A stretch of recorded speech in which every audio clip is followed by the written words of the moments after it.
Hi guys, welcome to the Man United Agenda. It's 9 o'clock. I'm joined by Rebel and Bath Time, and we are discussing all things Man United, especially the form team with the best youngsters and climbing the table, probably get top 4 this season. Yeah.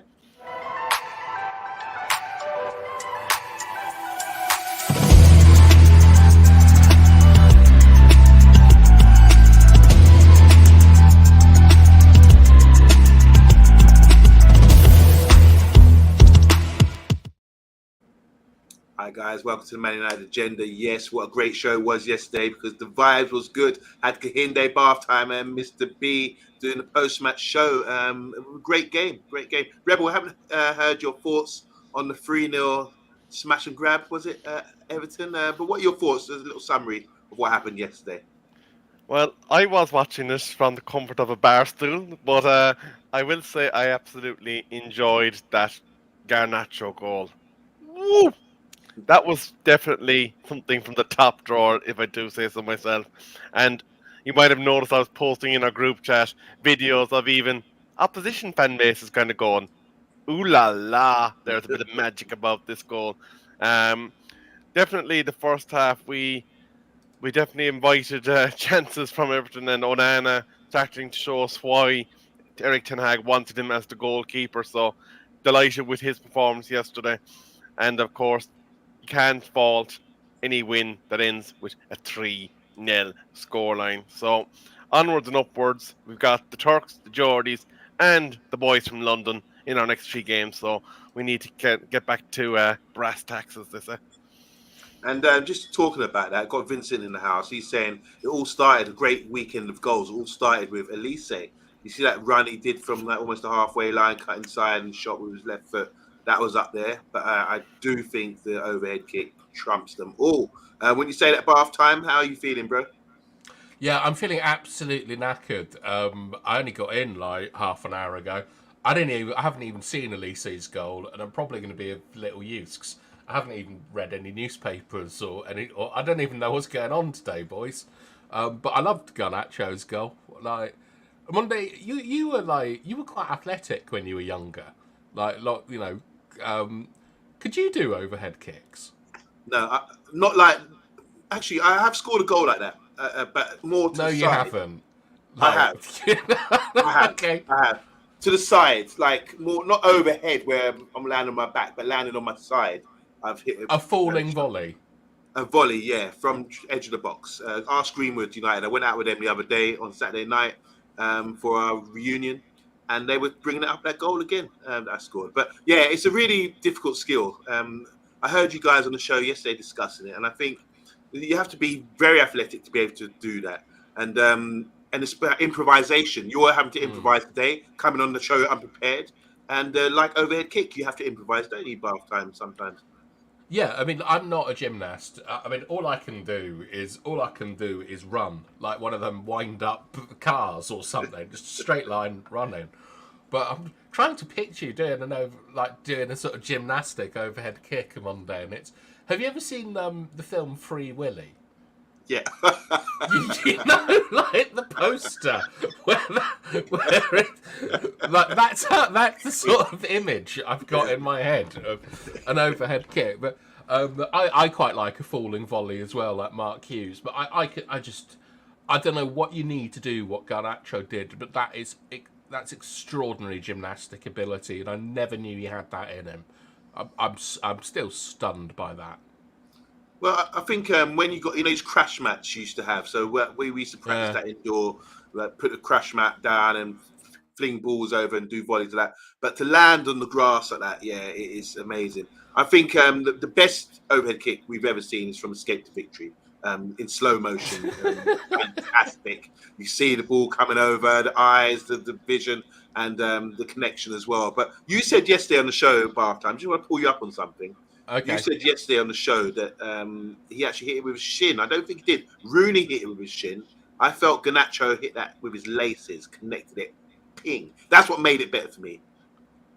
Yeah, I think Rooney's is better because of the whole occasion and things like that. Like, technically, Garnacho's is a far superior overhead kick. He's got to do that mincing little, like take little steps to get back, watch it coming over his shoulder. It's amazing.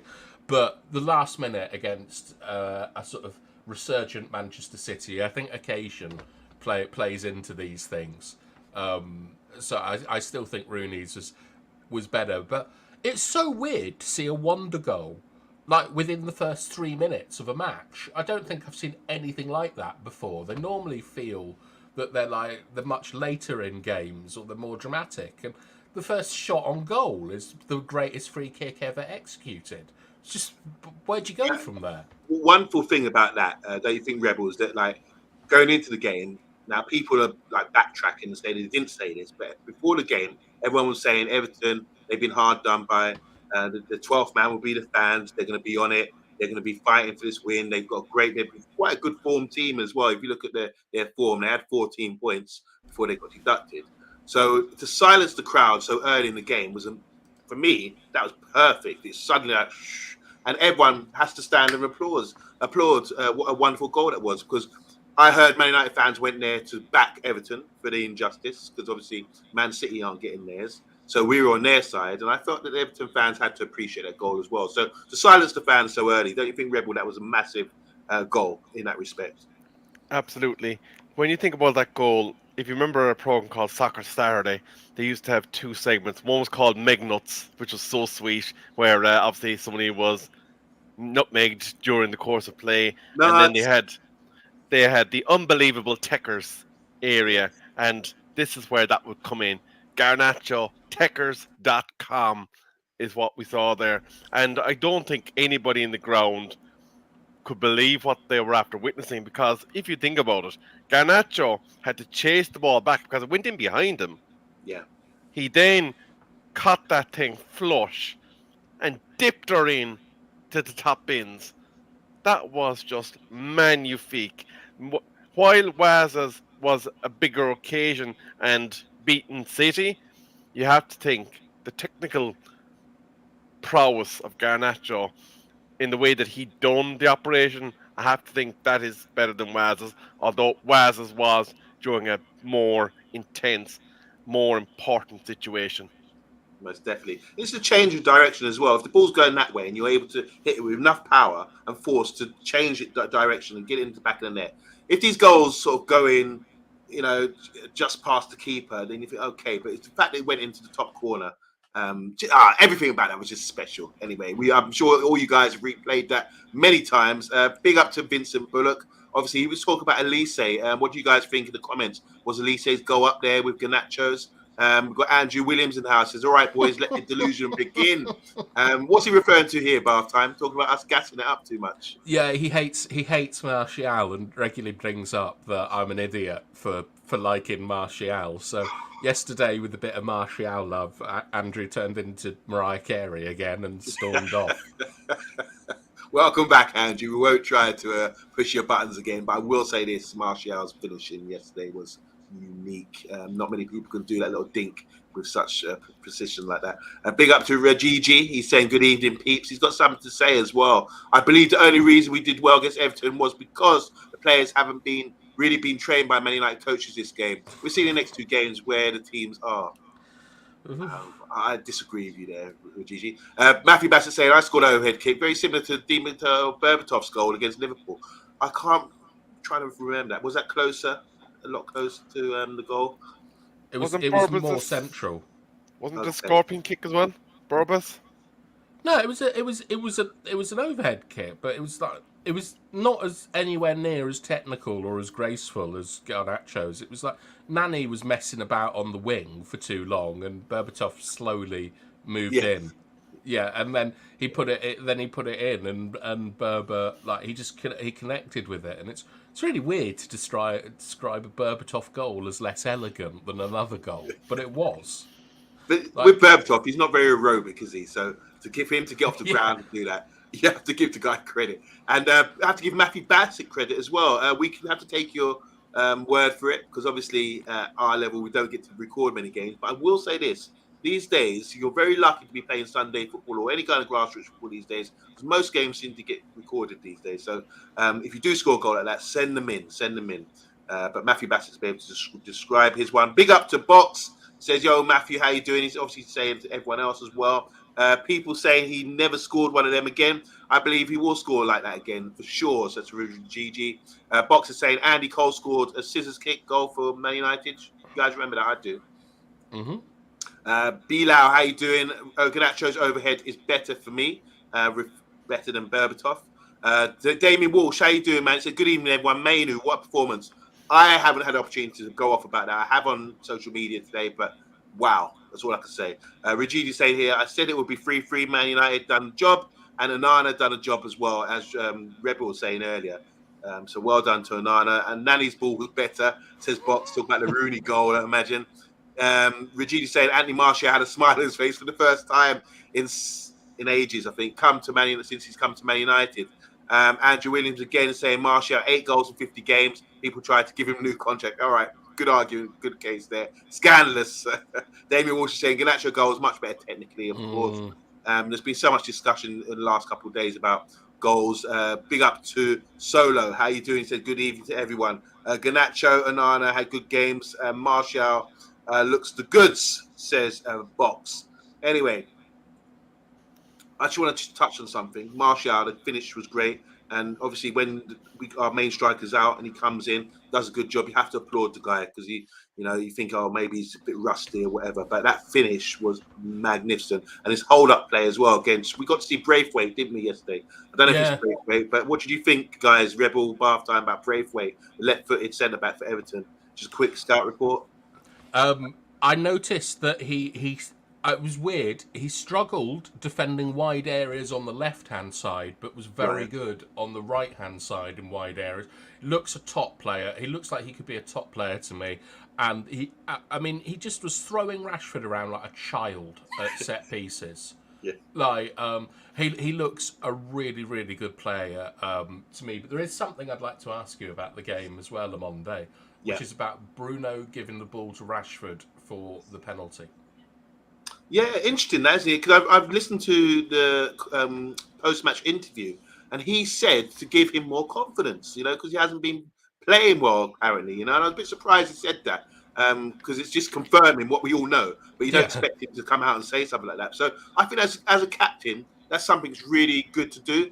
He put it in the top corner or middle of it kind of thing, but right high, and buried it, looked quite confident. And maybe, when you think about a team, it's not just about individual stats and data. So I have to give respect to Bruno because everyone talks about him being a data man where he gets assists and goals and that kind of thing. So for him to give up for the benefit of the team, you have to applaud that and say that's good captaincy. I don't know what you guys think. Do you agree with me or not? No, I don't. Because I don't think it's for the benefit of the team. I think it's for the benefit of an individual. It's just I mentioned this yesterday, but Forlan tried the same thing once when he was in his goal drought, and he said, "Can I have the penalty?" And Van Nistelrooy, whatever, said, "Yes, you can." And then Keno came in and just marched like Forlan off and said, "Look, you score how you don't. There are no free goals." And I quite like that. I like that more than giving the ball to Rashford, because what if he misses or whatever, and all these things, but. I don't know. I'm just interested in what people think about that. I haven't seen a lot of talk about that today because I haven't seen anything. So I don't know what the general consensus is. Rebel, what do you reckon, Rebel? I think for me, the interesting thing and probably the most disappointing thing about it is it was when the game was still in the balance. It was only 1-0 when we got that penalty call. So you'd think that you go in and you go and use your assigned penalty taker in that situation. If it was 3-4-0 and it didn't really matter, you'd say, go on, take your penalty, try and get your confidence back. But I don't think, as Bathime said, Roy would have stood for that. Rashford would have been shoved off ball and Bruno would have been made kick that. So do you think in every team should be a designated penalty taker like Ruud van Nistelrooy was? And for us, we're happy with Bruno. Do you think Rashford's a good penalty taker? Do you think he's... have you ever seen him miss apart from the Euros? Didn't he miss one in Europe for us in club football at some stage or another, if I remember correctly? But Oh, cool. He looked quite confident with that one the other day, the yesterday. reality is, though, Bruno is the man that has been given the task of penalties, and to kind of out of the blue be taking a penalty, unless it's been worked on in training and is part of the strategy, then you stay with your assigned penalty taker. End of. Yeah. And it doesn't really matter about trying to rebuild confidence. You can do that when the game is no longer in the balance. At 1-0, if he'd missed that, that would have put Everton's tails up. Just want to reverse a little bit here because it seems to be starting a bit of a fire in the comments about Martial. So obviously between Box, Andrew Williams, Bilal, they're talking about Martial and a bit of sarcasm as well, saying he should be nominated for Ballon d'Or now. But Box is saying here, Martial is a beautiful player to watch, graceful and effortless player. And obviously, Andrew Williams is disagreeing. He's saying Martial hasn't broke a sweat in 2 years, but he had a big impact on the game yesterday. So, but King T'Challa saying here, been crying out for Martial to play. We play better when he plays, not perfect, but better. It's been criminal the few minutes he's played, especially when the manager knows his importance. Now, Bath Time and Rebel, what do you think the difference is? There's obviously a difference between the two strikers we have, Martial and Rasmus. But do you think Martial it could possibly should be the starter for us based on what he offers us, and what does he offer us that makes us better, him so good?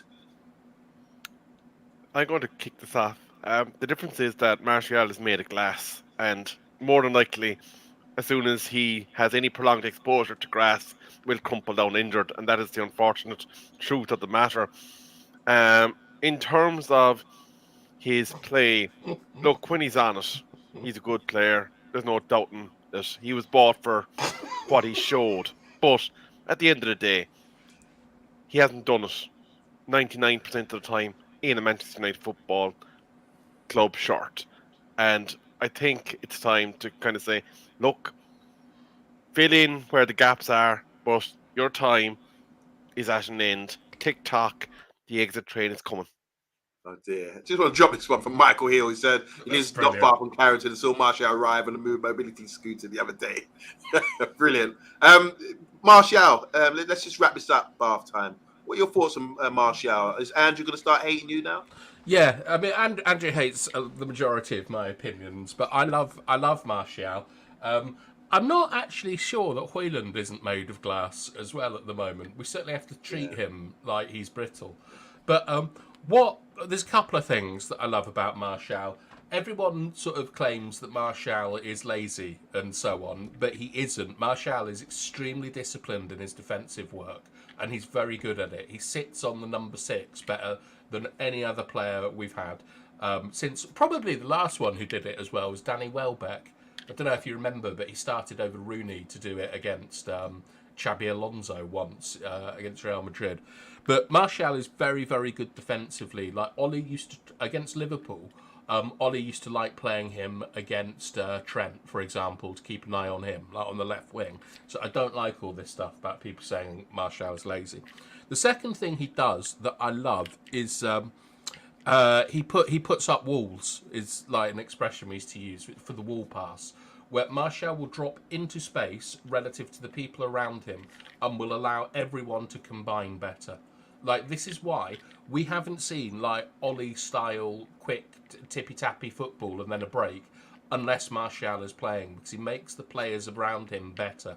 Like Martial, Rashford, Shaw, Bruno is a great combination that has contributed to some of the best goals, and it's because Martial can come in and fill in that space and lay a lovely sort of like effortless, silky touch off to the people around him. I would do everything I can to get a fit Martial in the team, but also in the same way that I think that Varane is quite similar in that he's effortlessly cool and makes people around them better. Because of his lack of mobility, Martial is not the future, and with great regret, I think that he has to go. But I would personally play. I think that Martial is probably our best left winger, and I think he's probably our most competent central striker. So I would try him and Højlund together with Martial on the left. But I understand I'm biased because I absolutely adore Martial. He's everything I couldn't be. Composed, relaxed, effective in front of goal, like effortlessly cool. I love Martial. And we have to give him credit for that goal yesterday. Fantastic. Big up to Black Bolt. He's in the house. How you doing, Black Bolt? I want to see your comments as well, because we're causing a lot of discussion here. And we've got an agenda. It is the Man United agenda. We do have an agenda, but we spent the last 20 minutes discussing yesterday's game. We're so excited. And we are gassed, as someone mentioned earlier in the show. So we've got a lot of news going on today. We're going to start with a couple of things here. And let's bring up the slides. Okay, media roundup. Where will United Youth be in 5 years? Now, this goes over to you, the comments.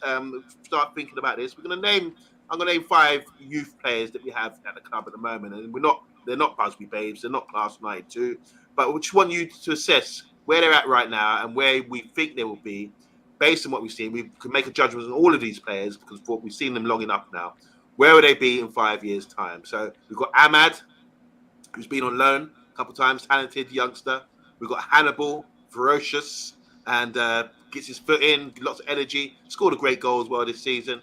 We've got Garnacho, enough said about Garnacho as well. We've got Kobe Mainu on the side, and we also got Palestri, who done a great assist on international duty recently. These are the 5 players that I want to focus on. They are young players. Let's start with Palestri. He was the last one to bring up. Where will they be in 5 years? Now, Palestri just signed a new contract, haven't they, for Manchester United recently? So that suggests that the manager likes him. He's a winger. He's versatile. He can play all across the line, I imagine. Good balance, good, good, low center of gravity as well, but hasn't really sort of delivered to the Garnacho effect just yet. So where do we see Palestri in the next 5 years? Let's make this punchy. Let's start with you, Rebel. Sorry, you cut me unawares. I thought we were going to slide order. Oh, sorry. Oh, is slide order? Yes. There's no order to everything here today. So you right. cut. Do you want to bounce to Palestri? Let's do Palestri first. Let's do the news. Let's do the news, yeah, and then we come back to this. Then that's a good idea. All right, Romano said everything is confirmed for Ratcliffe to take over Man United. Woo! Wow, year to the day. Romano is confident Ratcliffe will officially be unveiled as a minority shareholder at Manchester United by the end of the week, as formalities of the deal have already been rubber stamped ahead of the eagerly awaited, anticipated announcement. The Italian journalist understands that the billionaire has reached the final stage of discussions with the Glazer family, and as a result, the Red Devil supporters have no reason to be fearful over whether the agreement could fall through. This is coming from Here We Go, which means it's legit, don't we think? Yeah, I mean, like Fabrizio, he's such a brand now that he can't afford to be wrong. I think he got something wrong in the summer and went absolutely mental about it. I can't remember what it was. It was a transfer or something. So for Fabrizio, who won't be connected to the business world, to say that expect a Here We Go soon for the takeover, I think I can't imagine that he's gambling unlike other people. Actually, I think I know what you're talking about. It was the guard of Wall moved to City, and it turned out that he was right in the end. It was delayed for whatever reason or another. So normally when he puts something forward, he is known as the tap-in merchant for a reason. But as we all know, there's nothing certain in life and business. So until, as in opera, the fat lady sings at the end, and we have Rain Group presenting the details to us on a press conference after they've notified the New York Stock Exchange and filed the famous form that BATHTIME loves so much to the SEC, I will keep my excitement Schedule in check. 13D, and there is something that you can bank on in life, and that's Omondi won't have read the PowerPoint. That it should just go off it. They don't like you put it in order and there'll be a flow to it. But Monday we'll want to talk about children. All right. So by the end of the week, hopefully, according to Romano saying here, Romano has now provided an update on backroom stage changes at Old Trafford as well. The Italian journalist has claimed that the first priority will be to appoint a new CEO, and he's been told that Blanc, which is black in French, is very close to being named in his position. Romano adds that Ratcliffe knows him very well, and he's a big favourite to secure the role at Old Trafford. Speaking to Gimme Sports on Monday afternoon, Romano said there are many candidates. First of all, the priority will be a new CEO, because obviously with Richard Arnold leaving, this was the first message to Jim Ratcliffe with the sporting control wants to make an impact at Man United immediately. So the idea is to bring in a new CEO as a priority. From what I'm hearing, Jean-Claude Blanc is very close to being appointed as Man United's CEO. There's still discussion some points, but the idea there is to proceed with Jean-Claude Blanc. He has a lot of experience, and Ratcliffe knows him very, very well. And also, the excellent job at Juve and Paris Saint-Germain in recent years is something important to understand what it means to work at Manchester United in that position. So he's a big, big favourite, guys. Not Laurent Blanc, it's Jean-Claude Blanc. We spoke about him recently, haven't we? So he comes with like a good reputation. Isn't that right, guys? Yeah, and obviously we all know what Blanc means in French. Yeah, we did. I think we did close to an hour and a half on all the people that we thought were coming into to United. Show. Yeah, and Jean-Claude Blanc is someone who really stood out, particularly for two things in particular. One was developing a new stadium at Juventus, which is what we're hoping to see at Old Trafford. Maybe more a redevelopment than a build, but he has experience of delivering a sporting arena. And the other one is that he completely renegotiated all the contracts and relationships around Juventus after the Calciopoli incident. So it's not I think he's a bit of a big boy, but he he has connections in football. And for the first time since David Gill, we've got it looks like we're getting a CEO who understands the rather murky world that he's operating in, and hopefully can guide us to a much more successful future. So I'm very, very positive about this. As you say, about time, it's all about pieces of the jigsaw. And the first piece is the fat lady of Rain Group coming out and telling us that the changes have been made to the ownership. The next one would be the new CEO, which we know we do need to have because obviously our current one is departing, and we have Patrick Stewart from Star Trek currently in place to see the transition. Engaged. But I wonder though, who will he be beaming up to that football director's role? Will it be Mitchell as suspected? We'll have to wait and see. But again, it's positive that the Tapping Merchant seems to be kind of putting his name to these stories. But until the fat lady sings, I suppose anything is possible. There's a lot of mixed metaphors there, Rebel. Jigsaws, fat ladies singing, beaming people up. I'm quite excited to see where we go next on this analogy tour. Well, I'd say, in the words of Michael Jackson, it really doesn't matter if it's Blanc or Noir. So the next bit very good, Amondo. Thank you very much. So the next bit here, we're talking about this guy, Guéhi. I always find it hard to pronounce his name. Guéhi, I think that's right.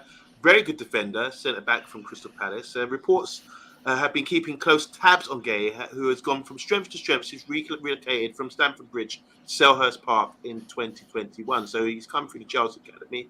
The Mirror reports by the People Person last month, which revealed United's interest in the defender. The centre-back was impressed at the heart of the Crystal Palace defence, displaying a well-rounded skill set on and off the ball. Modern defenders must succeed in today's game. Indeed, Gay's performances in red and blue have been warranted a consistent spot with Gareth Southgate's England squad, having made his debut for the country in March 2022 last year. Reports early in the season suggested that Southgate viewed Gay as a potential alternative to Maguire in the starting 11 for the Three Lions. This may be set to come true at club level as well. One potential issue a pursuit of Gay could produce would be a potential aerial frailty in the United's backline. A large part of United's success last season stemmed from the impressive partnership of Varane and Martinez, who complement each other's style perfectly. Martinez's aggressive and proactive style was buttressed.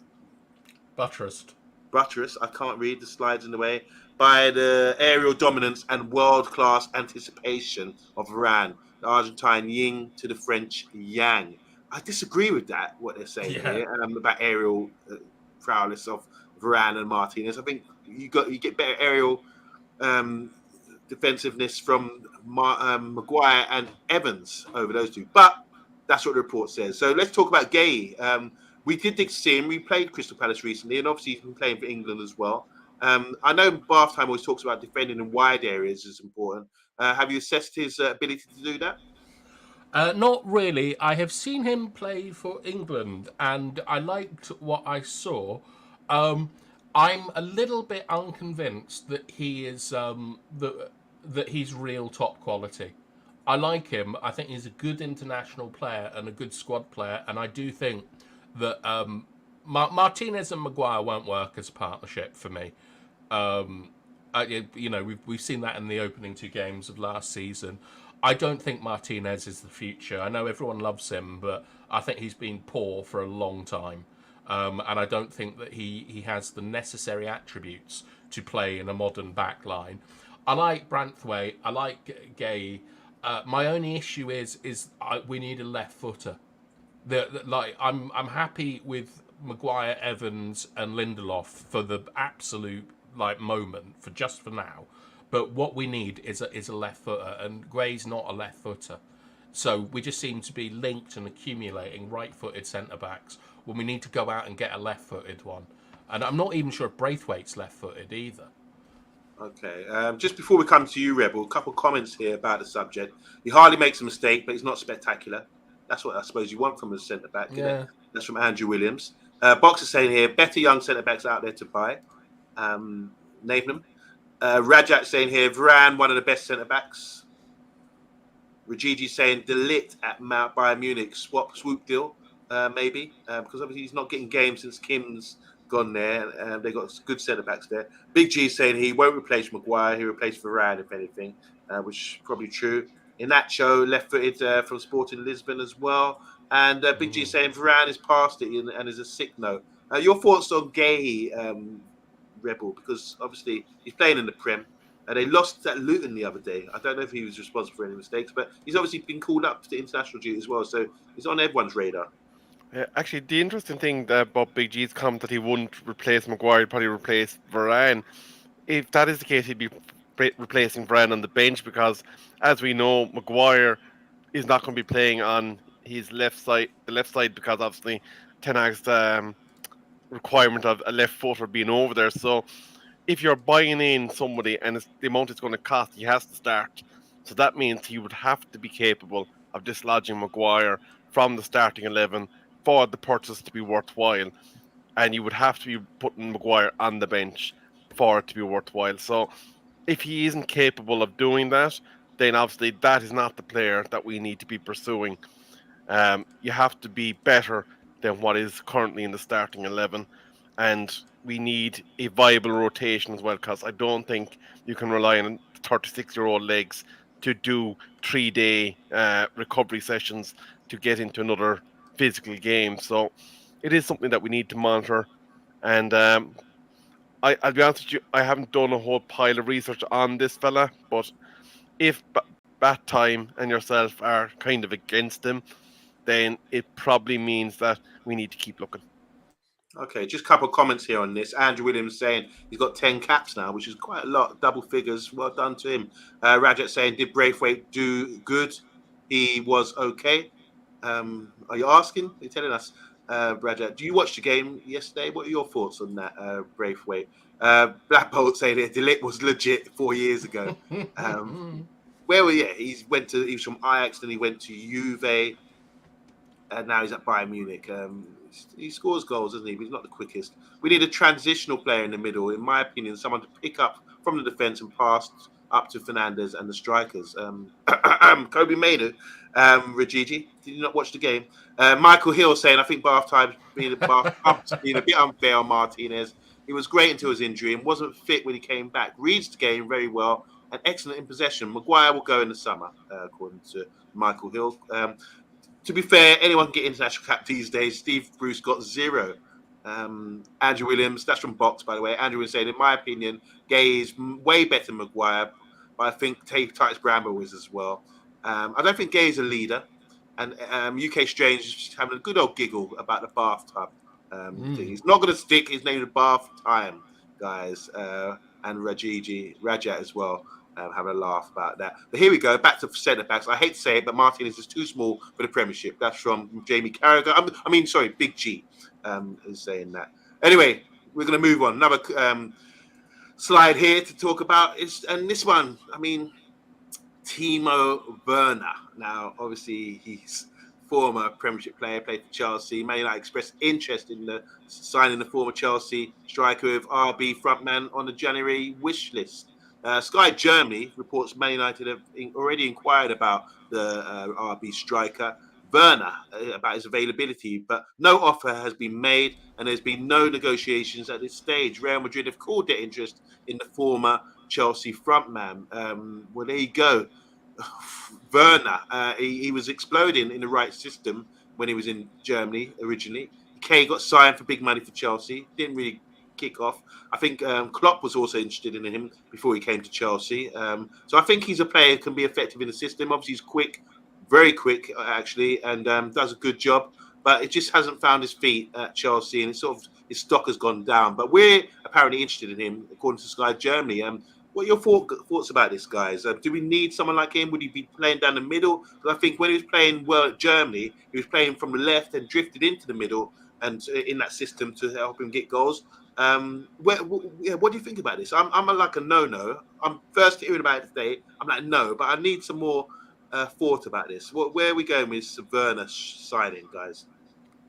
I'm going to come in quickly because I don't have too much to say on Timo. I think this is a rehashed article from down the back of the couch by the media because we have had this story come up before. Now, we obviously know that he hasn't been a prolific goal scorer when he was at Chelsea, but could he do the Bobby Firmino role for us and be that link man that would provide the options and the ability of our wingers to come in and score more goals, aka at the moment your Garnachos, your Anthonys, your Palestris, your Rashfords, etc. And for me, I don't think the quality of player that's out in the wing is sufficient to get that uplift. So for me, I think he's a complete contrast to Højlund. So maybe that is why they want him, that he would be a change of tactic, but I don't see it being a viable purchase. Andrew Williams saying Firmino had quality. Disagrees your comparison there. Bath Time, what are your thoughts on Werner as a player? I quite like Timo Werner. I understand that I'm going to get it off everyone here. But I think that sometimes when you look around football, you see that there are players like Havertz and Werner, for example, that like fans and sort of armchair footballers, we tend not to rate them. But yet everyone else seems to like them who play in the game. And it comes down to the fact that we overestimate and underestimate certain values.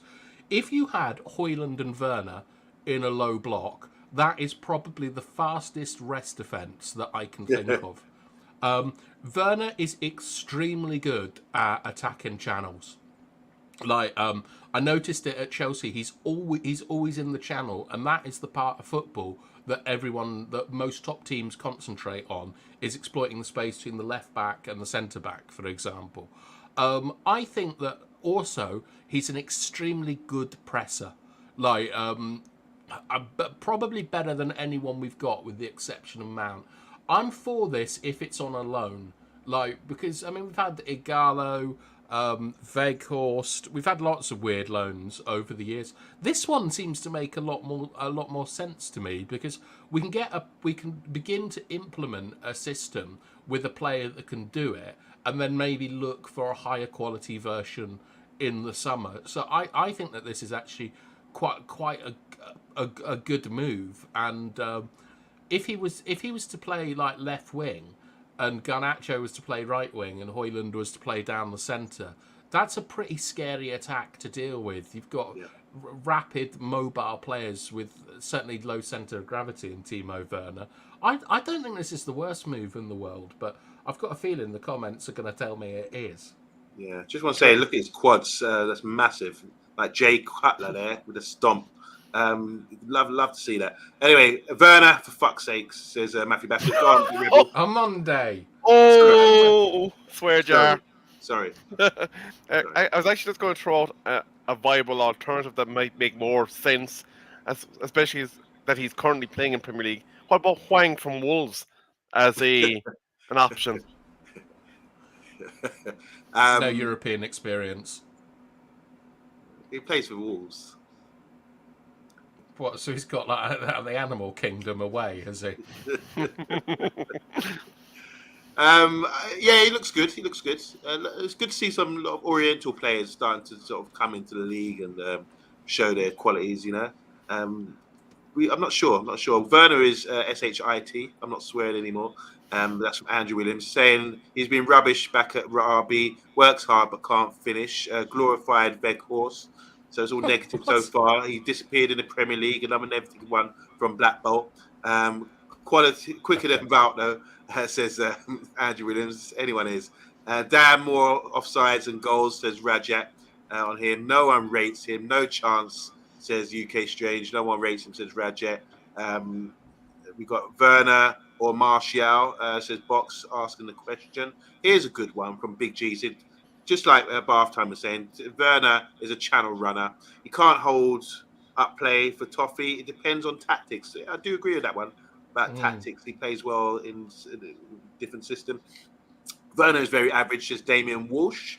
Andrew Williams saying here, Darius, he does a job, but not the right one. Strikers need to score, dude. And I haven't touched on any more comments, but they're flying in right now. Oh my gosh, you're talking about Felix. They're talking about the guy from Wolves that you mentioned there. Andrew Williams saying Wang, Silent H, is decent for sure.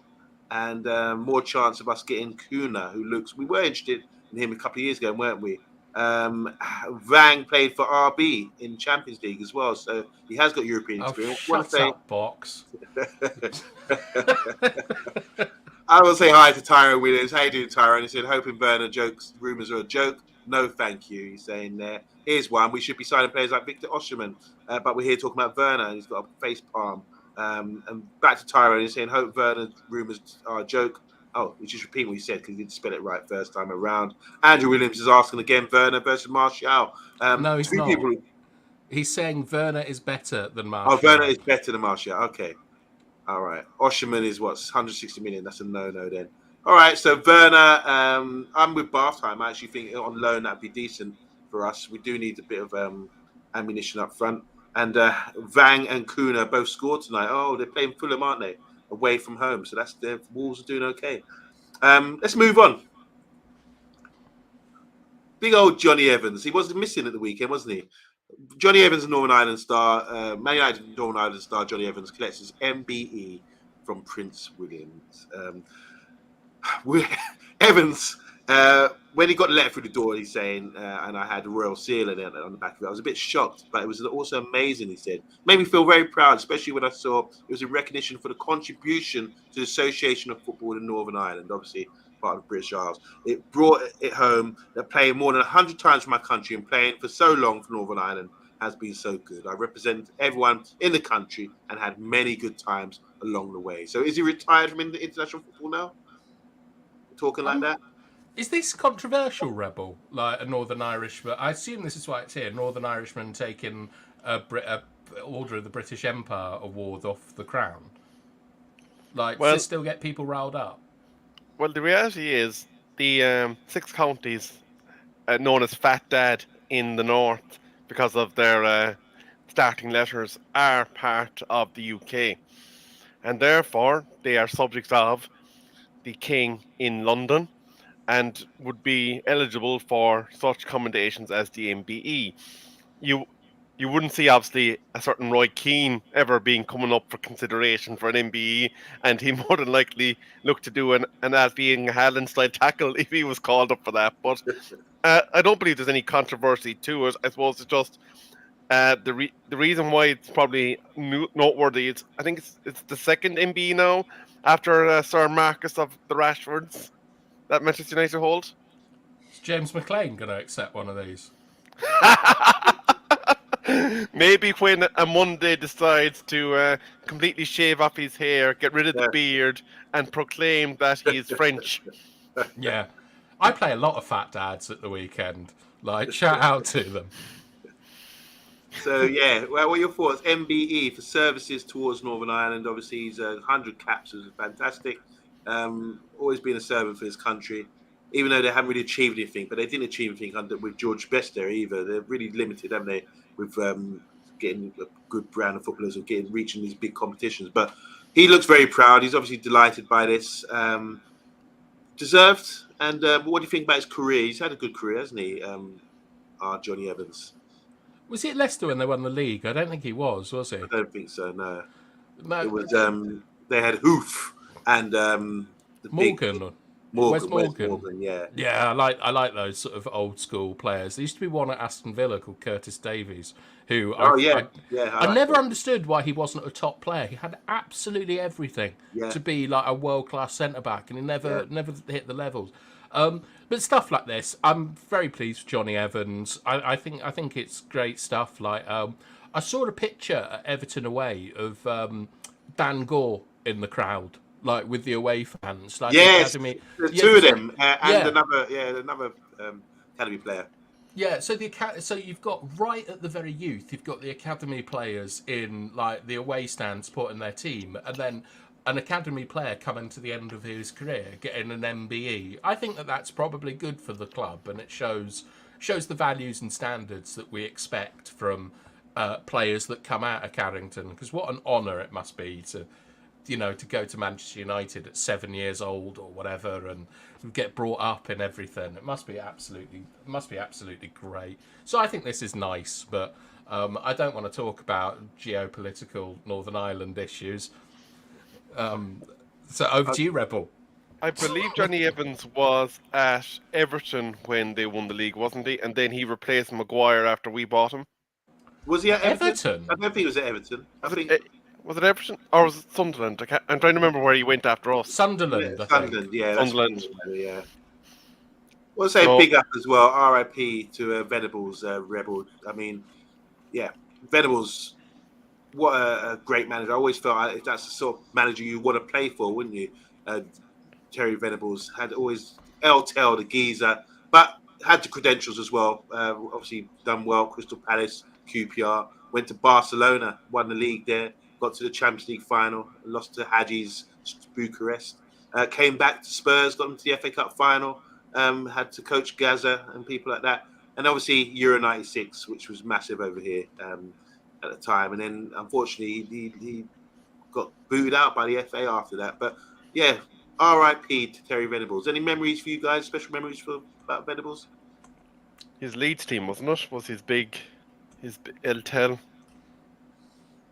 Leeds? I'm trying to remember. Was it Leeds? He had a rather successful club stint, but I think what most people seem to be remembering is the disastrous decision to get rid of him for the following England manager that came in after him, because I don't think he covered himself in glory, and it seems like things are repeating themselves now, where there's a much maligned Gareth Southgate currently in charge, and people are thinking there's better managers available. But El-Tel, he's obviously somebody that is going to go down as one of those big name managers. We're going to be seeing a lot more of him in the future. But rest in peace, El-Tel. Good lad, Terry Venables. I quite like that sort of. You don't get them anymore. That kind of East End manager that likes a sing song.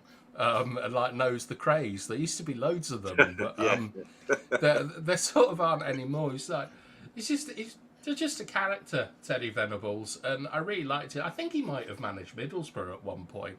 I think he came in to keep them up or something many years ago. He helped. He was helping out. I think it maybe was Leeds. He helped out Brian Robson maybe. Or 203, he was manager Leeds. Yeah, he helped. Yeah, that's right. There you go. You're right. Take that back. Yeah, I liked him. I also think that like Glenn Hoddle was actually a pretty good international manager. It was that Eileen Drury and all his mad stuff. And you got to remember that I think the French team had a manager at some stage that was picking players based on their horoscope. Like, football's a really weird place, and you get really weird people in it. And I like Terry Venables. He was a dodgy EastEnder, and I like that. All right, guys, we're going back to the original subject of the show, and I want all you guys to interact with this because we're going to talk about 5 of our young players. All right, listen carefully. Press the like button if you haven't, by the way.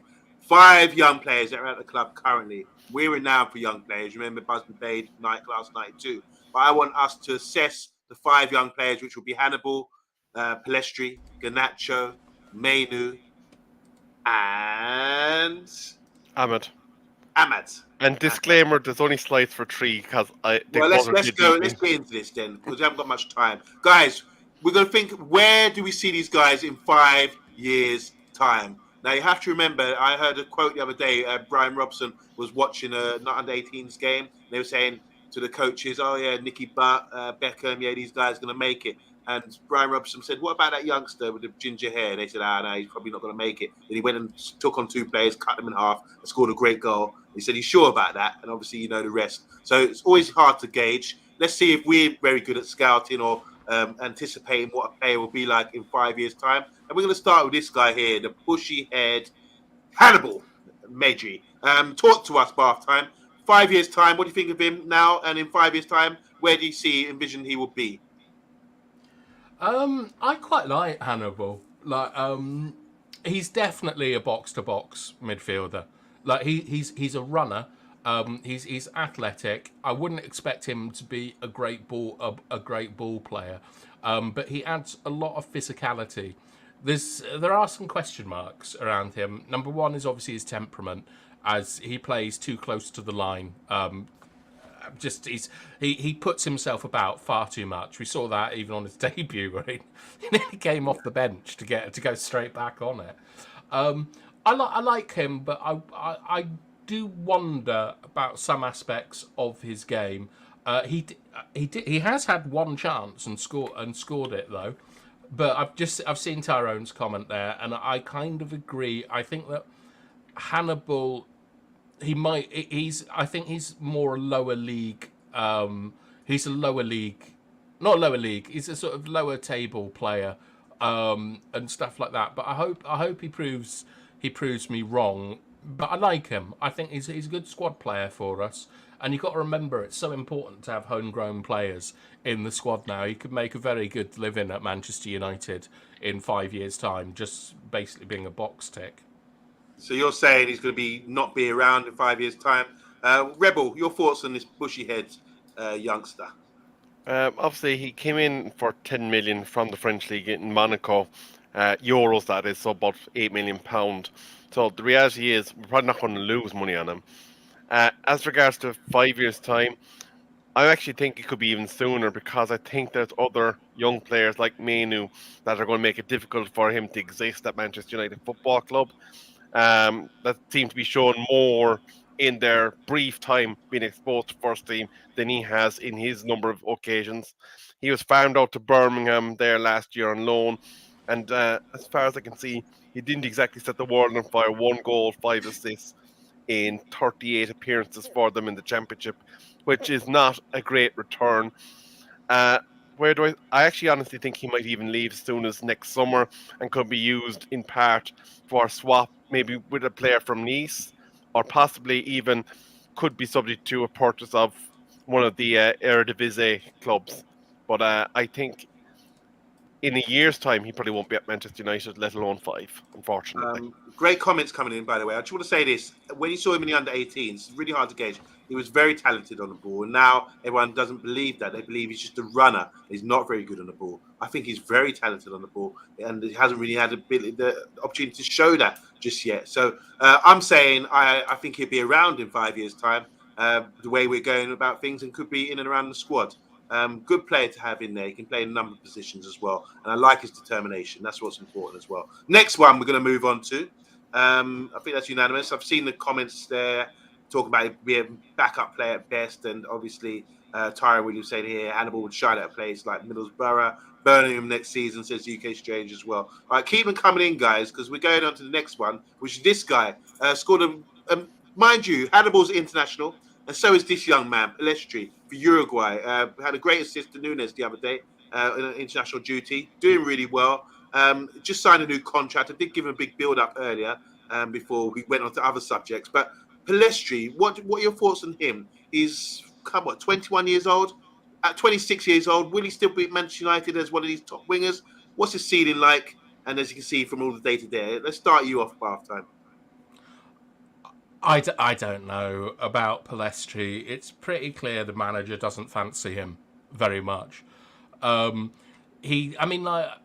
said that Hannibal's numbers at Birmingham weren't very good. I think that, a goal contribution every 5 games for a teenager is outstanding. When you look at Palestri's stats, there's not a lot there, is there, compared to Hannibal? He does well, on international. He does well internationally and stuff. And I thought, I haven't seen enough of him, but I get the impression from the lack of playing time and the fact that I think he's only had 2 consecutive starts at club level once. I think that we might see a player that slips down the leagues by 26, which I don't really want to say, but I haven't seen enough of him, but he hasn't shown enough technical ability for my liking to be a wide player at the moment. Okay. Before we come to you, Rebel, Rajiji saying he'll be playing in Spain for Seville or a club like that of that sort of standard. Obviously, he's played at Alvarez for a couple of seasons on loan. Andrew Williams saying Palestri is a lovely talent, technically excellent, but this is the power and pace league, so maybe he belongs elsewhere. Palestri has the talent to go to the very top, arguably more talented than Garnacho. Direct, he'll be at United as long as he works hard and stays injury-free. So Tyron Williams is endorsed to him. We've got Michael Hill saying here, Palestri is a good impact player, but I don't think he will be a starter. If we get a decent offer, we may cash in. He's going to end up at Kaiser Chiefs in South Africa. There's Ratchet. Funny. Rebel, what's your thoughts on this young man? I think Red is trying to predict a riot, as the Kaiser Chiefs would say. But look, I think Battime summed up things fairly well. He hasn't really made the most of opportunities. Came in for €8.5 million, £5 million. So the idea was, I think, was to follow the Chelsea model of maybe take a dart. If he goes off, you have a first-team player. If not, you're selling for a profit down the line. What could he be used for in terms of trade value? If we are linked up with Nice, again, we might see some of our players maybe moving over there on loan to see if they can kind of develop a bit better away from the limelight of Manchester United Football Club. But again, it does look like he doesn't seem to be favoured by the manager, and even with Anthony and a few others struggling, doesn't seem to be getting. Well, he is getting the opportunity, but doesn't seem to be grasping the opportunity to establish himself as a first-team player. He's someone that could be gone again as soon as the summer, I'd imagine. And maybe if we can turn a small profit on him, we'll see some bit of a return on investment with maybe a future sales clause embedded in, just in case he does be a late bloomer. I think if we sell Sancho, he's got another more opportunity to come in and be around the squad, and he could get opportunities. We've seen Garnacho get his opportunity and take it. I just think some players develop different stages, but he's an international. He's an international player. I have to remember that. I think he's going to be around in 5 years' time, reaching a bit, but that's what I believe. Big G saying, how long has he been at United? I don't think he's developed quick enough, to be honest.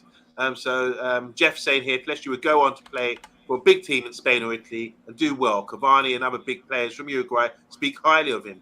Tyron saying here, it's crazy how he's good enough to get into a Uruguay team, but not a poor United side. It's up to the manager to get the most out of these players. Very good points. Andrew Williams saying he needs to get on the weights as well. Yeah, so it's unknown there. I'm just saying here, I think Sancho's worth about 15 million tops as you can exchange. So there you go, Palestri. I think you guys are both saying he'll probably be out of the club in the next few years. Hasn't shown enough just yet. What about this young man? Someone said to me today, just put a picture of Jaws. You know the villain, Jaws, the 7-foot Richard Keel, or whatever his name is, from James Bond. They said he looks like Garnacho. Do you remember Jaws from the Bond movies?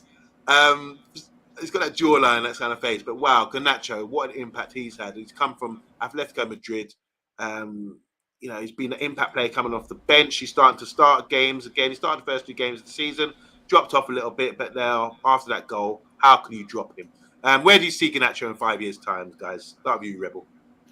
Well, you know what I call him on this show, Starboy, and I deliberately put in that bikey kick and the way he's approaching it. And you might notice to the left there's Wayne Rooney, and it does look like the ball did come off the trajectory of Rooney's shin. But let's not cut hairs on that. As far as Garnacho, again, now subject to obviously no injuries of any significance happening to the young fella. Knock on wood that doesn't happen. I do see his star rocketing, and I do see him wearing the number 7 for Manchester United Football Club within the next 5 years. I think Mount is only a steward holding that shirt and will possibly either move on within the next 3 or 4 years himself, or could end up changing his number to make way for the Argentinian wonder kid. Wow, massive. Keep the comments coming in because Rajat saying here, I feel Garnacho's going to Madrid, so he won't be at the club. Garnacho, best young under-20 talent in the Premier League at the moment, says Andrew Williams. Love the Ronaldo celebration he did yesterday, says Jeff. Big up to Jeff. How you doing? Garnacho will play at Real Madrid in the number 7 top, says Rajiji. And he'll be at Man United in 5 years' time, says UK Strange. He has the Cristiano Ronaldo boots. Tyron saying Garnacho is good. I hope we can keep hold of him as well. I know he scored a worldie, but he's one-dimensional at the moment. That's a good point, Big G. We can discuss that. How long has the long-haired Beref of Taraf who plays up front, up the road? I don't get that, Michael Williams. Someone can help me out there. Talking about Haaland. Okay. Brienne of Tarth is a character in a popular TV and book series called Game of Thrones. Omondi. I haven't seen it. It's very popular, isn't it? Andrew is saying, I think he's got the ability to play in centre midfield. I know, but most people don't see that, but we shall see. Okay, interesting that. Garnacho will be world class in 5 years' time. Garnacho has Real Madrid written all over him. Watch him do the scorpion kick next. That's from Rajat. Black Bolt saying Mount was another miscalculation by the manager. Another one. Big G, Andrew saying to Big G, he's not the finished article for sure, but he has all the tools. Over to you, Bath Time. Garnacho. I think I have to echo the comments here. If Garnacho develops how we expect him to develop, he's got Real Madrid written all over him. You know, he's from Madrid. Like, he loves Ronaldo. I can see him like just jetting off with his crazy lifestyle to Real Madrid. He's a lunatic, Garnacho. I really like him. He's so crazy. I think he's got to do a lot of work to become a world-class player. Like, we saw the extreme efforts that Ronaldo went to, like wearing weights on his legs when he was practicing tricks and things. Like, in order to approach anywhere near those levels, Garnacho's got to put the work in. And the thing is, I think someone said that he was one-dimensional and stuff like that, but he's the one youth player that has consistently come on and changed games that I can think of for a very long time. Even Greenwood wasn't doing that at 19, like in terms of completely changing the game and having the whole thing revolved around him. He's a real talent, and he's got everything it takes to get to the top. But I also thought that about Rashford. So I think it's down to Garnacho to work hard, and it's up to the club to give him the environment to develop in. But there's absolutely no reason he can't go to the top. And in 5 years' time, Garnacho, you could be looking at a Ballon d'Or player. Oh wow, that's big. I don't think he's quick with the ball. I don't think he gets away from defenders in the Premiership as much. I just think once you're backing off him, you're in trouble in one-on-one situations once he's driving you, because you can just push and go a little bit. But if you're in a foot race with him, I think he's not that quick. His finishing is pretty good, as we've seen over the last couple of years. He's developed like that. But the one-dimensional thing, if he lost that pace, what has he got? He's small. Do you think he's that fast, though? I don't think he doesn't have fast. elite pace. But with the ball, he is. With the ball, he's fast. If you're a defender, you're backing up and you're squared up against him. That's when he's fast. But if you're running with him side by side, did you see what he did to Cole, to Young? Like it's the pace is in his in his feet, where he's got that. It's all right. He's not rapid, but he has the ability to quickly manipulate the ball, so he tempts you into that challenge, and Yeah. then can use the pace to get off. But the thing is, right, Amondo, is when you look at like the world class wingers around the world today, were any of them noticeably better than Garnacho at 19? Wing Like, world class. all right, Vinicius Junior is Vinny Junior is one of them. I'm going to not include Mbappe in this, but Salah at Liverpool. What, like at 19 he wasn't getting anywhere near the Premier League team at Chelsea, was he? Yeah, that's fair. That's fair. Who was performing better as a 19-year-old than Garnacho as a winger? You make a fair point. That's a good point. But I just think some players develop. But there's a guy. Who's the guy? Kingsley Coman. I really rate him at Bayern Munich, a French guy. Yeah. But he wasn't the talent I believe he is now. I think people develop at different stages. And I think with Garnacho, he was an outstanding talent in our under-18s. He's come through. He was able to transfer what he was doing at under-18s level to the senior game as well. And that's good at such a young age. So there's no guarantee that he can continue, because my question would always be, if he loses that pace, has a serious injury, like Michael Lowen with his hamstrings, that kind of thing, and lose that explosiveness, which is part of his what makes him effective right now, then there's a big question mark for me about what's in the locker. Sorry, Monday, have you contradicted yourself? You said a minute ago that he's not rapid, but now you're saying that he is rapid, and if he loses the pace, that he's in trouble. No, Michael it's different. I said he's rapid with the ball. When he's dribbling with the ball, he's rapid. But I just think in a foot race, as you've seen, if you're running side by side with him, I've seen defenders weights him, and he hasn't got the ability to run away from a player like Rashford. You can see him create distance from players. According to the Opta stats, he currently averages 32.63 kilometers in speed per hour. Yeah, I don't think that's that fast. Like I think like 34 is what is like where you're looking at elite pace. The thing is though, Amonde, is that I don't think that Garnacho physically doesn't dominate people, right? He doesn't dominate them with strength or with speed. So if he like goes down in his level of speed, I don't think it means he has to completely readjust his game the way that Owen and Giggs like would have had to. I think that he's got the ability to like vaccinate you on the left hand, on the outside, and then cut in and produce a shot. There's a variety to the danger that he brings as a winger. The only thing that I want to see a bit more of is I want to see him combining with players. Like I want to see him working a nice triangle and unleashing Shaw down the channel or something like that. That's where he needs to step it up. Is that he can't just be about duels and goals, because then we just get another Rashford who contributes nothing if he's not like dominating his man. We need a player that is able to look after the ball and combine. And when I saw him play at Fulham, and when I've seen him recently, he's extremely good at looking after the ball. Like he shields it well. He gets his arse in between the man. Like he really has that ability to like stretch a game, but also look after the ball. And I don't think I've seen that in a young winger for a long time. That's definitely an improvement, then, isn't it? Because you're saying about keeping the hold of the ball. That's an improvement. That's something he can learn and develop that. But one thing I will say, Bathtime, when he initially came into the game, you were sort of quite critical about his defensive. It was dreadful. Yeah, and that seems to have improved. Don't you reckon? Oh, absolutely. Yeah, absolutely. His defensive work has got much better. Like he's not a liability. Just to a few comments. Just a few comments on Garnacho before we move on. One more to go through. Game of Thrones. I mean, just like that Harry Potter thing that you keep telling me to watch. Not Harry Potter. What do you tell me to watch? Lord of the Rings. Don't you? Lord of the Rings. Blasphemy on this channel.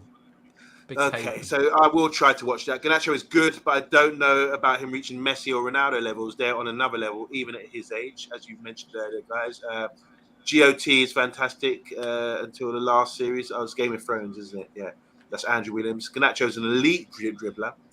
Here's one from Michael Hill. It says, Cafu and said that after training, he and Carlos used to stay behind and put 150 crosses in each. He said they are not allowed to do it now. Not sure why elsewhere, but Glazers won't pay for the balls. Garnacho has the ego to be a star. Sometimes you need an ego. Andrew Williams, good point. I like that. Garnacho against a world-class fullback like Trippier or Walker, they would have him in his back pocket. That's interesting there. All right, let's move on. Who we got next? Let's Well, have a we're look. out of slides, so Okay, we'll well, have it's to do a Ahmad. beef. Let's talk Ahmad very quickly because I think this one will be unanimous. Ahmad's coming to the club. He's been on loan at Sunderland, played well in the Championship. They loved him up there. He was at Rangers as well, where Rangers reached one of these Conference League finals or something, but didn't play under Van Bronckhorst. He didn't really get much action up there, but really played well in the Championship. What's his level? We haven't really seen him have the opportunity. If he does get the opportunity, will he still be around in 5 years' time? Absolutely not. Okay. He'll be any time a reasonable offer comes in. Ahmad will go. I know people are extremely excited about Ahmad, and that he's seen as one of the best sort of players coming out of Italy. I don't think he's done anywhere near enough for Manchester United. His best football has come at Sunderland. He was dreadful at Rangers Football Club. I think that he's just one of these players, a bit like Donny van der Beek, that people have seen on YouTube and really hyped up. But when it comes down to it, I'm not sure that he possesses the qualities to play for a top club. And to be honest, the question mark should be if he's a Premier League player at the moment. I think that we're looking at a player similar to Abel Tarabat, who tore it up. It was a QPR player. Tore it up in the first division and was extremely, 5-star skiller, lots of good stuff, great ball control, but couldn't really impose himself on a game. And Ahmad was going off on pretty much regulation on the 65th minute last season in the Championship because he didn't have the physical power and attributes to contribute beyond that. So I hate talking badly about young men, but thank you, Tyrone. I thought you were dissing me when I read the bye bit. I don't have a huge amount of hope for Ahmad, I'm afraid. Bathtub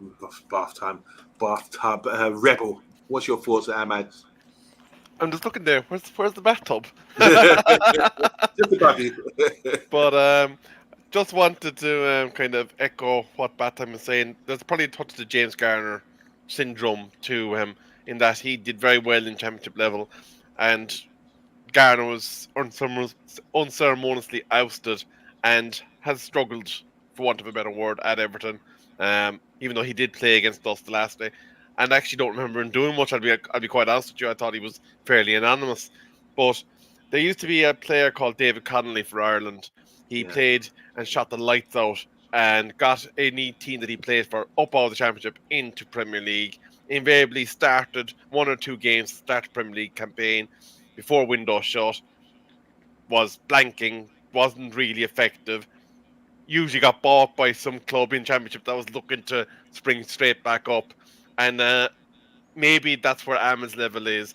Maybe he believes where he might have a bit more time on the ball. But as far as Manchester United Football Club, I don't expect to see him in our shirt in 5 years' time. Gigi says Monza in Italy. He came from Atalanta, didn't he? And lastly, we're going to talk about the guy who's man of match performance yesterday. Made this very quick, and it is our very own Kobe Mainu. I thought he was fantastic yesterday. I wish I had more time to talk about him, but you go to my social media, I did do a post about him. I was just absolutely delighted with his performance and going away to Everton to put him in that game and for what he delivered, his composure. In the end, they weren't rushing him because they knew they would just get rolled and turned out and popped triangles, Bermuda triangles. He's fantastic little talent. And I think he's playing how Paul Pogba should have played his game instead of trying to be too attacking. He's playing how Paul Pogba, if he had that mentality right, he could play that role as well, really well. And he's playing it right back in the free, left back in the free, in the centre of the free, which I can't remember what you called it by half time. Bringing the ball out. It got to the point where Aston Villa players just like, I'm not bothering to try and close this guy down. He's going to make me. Yeah, we also moved him, OMONDI, out of the centre during those things. It wasn't that they couldn't be bothered to go and close him down. It's that he was taken out of the firing line, and it's called La Salida Volpiano. I was extremely impressed with Manu, and I love what you say about Paul Pogba because he could have been such a player. I've never seen a midfielder like Paul Pogba. And yet, what a disappointment. It's just so frustrating. But hopefully, Mainu is made of different stuff. And I also saw another picture yesterday of when we won the Carabao Cup. They had all the youth, they had the academy players, McTominay, Rashford, Heaton, all them there, and in amongst it was Kobe Mainu, who wasn't even with the squad but had been brought on. So he's obviously seen as someone to carry us forward. And I just 5 years time. I think he's competing with Garnacho for the Ballon d'Or in 5 years' time. After had a couple of treble-winning seasons, look, the boy's got everything like Garnacho to go to the very top. I'm more concerned about an injury to him than I am to Garnacho. He's got a lot of work to do. He's got to develop physically. He's got to understand his positioning wasn't always great. He was a little bit too frantic in his defensive actions.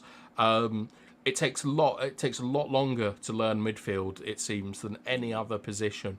But I would expect in 5 years' time, Mainu to be launching a bid to be the best midfielder in the world. That's like the level that he's able to hit. Mainu was absolute class, says Big G's tackling his passing ability for CDM at that young age was amazing.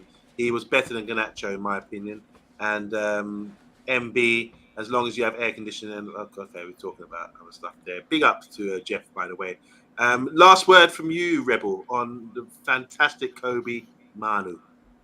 I think where you have to kind of compare this to is when you go into the garden centre, there's lots of different seeds for lots of different flowers. And some seeds have the capability to produce award-winning flowers that will win you that best garden if you're in competition. And that's where Mainu's at the moment. He's one of those top-class seeds. Now we have to nurture him, give him the best soil, make sure that we look after the plant as he's growing, and give him the best opportunity to play to the top of his ability. Obviously, as with anything else, there are going to be road bumps along the way, and hopefully he can navigate those. But from what we've seen so far, given again the fact that we're talking about at his age what he's shown compared to your Palestris and a few others that we've talked about today, he's showing signs of that spark and that ability to be a game changer for Manchester United Football Club. So I have high hopes for him. I think he could be one of our starting midfielders in 5 years. And if we do right by him, then he has the opportunity to even be maybe England's starting midfielder. Yeah. Wow. He should be our starting midfielder right now. Should he play against Galatasaray? It's all right going to Everton away, but should he go away to Galatasaray? We'll talk about that tomorrow, actually. Hold that for. Why not OMONDI? Just throw him in at the deep end. I'm not with Rebel and treat him like a plant or whatever. I'm like, let's go and find out what he's made of. Let's see if that soil is what gets him going. Like, yeah, we'll talk about that tomorrow. Yeah, big up, guys. It's been a great show. I really enjoyed discussing about the youngsters, and especially the first. Go and watch the intro, guys. We were still raving and drooling about what happened at the weekend at Everton as well. So big up, Man United probably on the up now. We've got a big game in Europe coming up. Join us tomorrow for the preview. Big up Bath Time, big up Rebel, and do you want to say RIP to the young South Korean player who passed away the other day? So young. Anyway, I'm out now. Good night. God bless.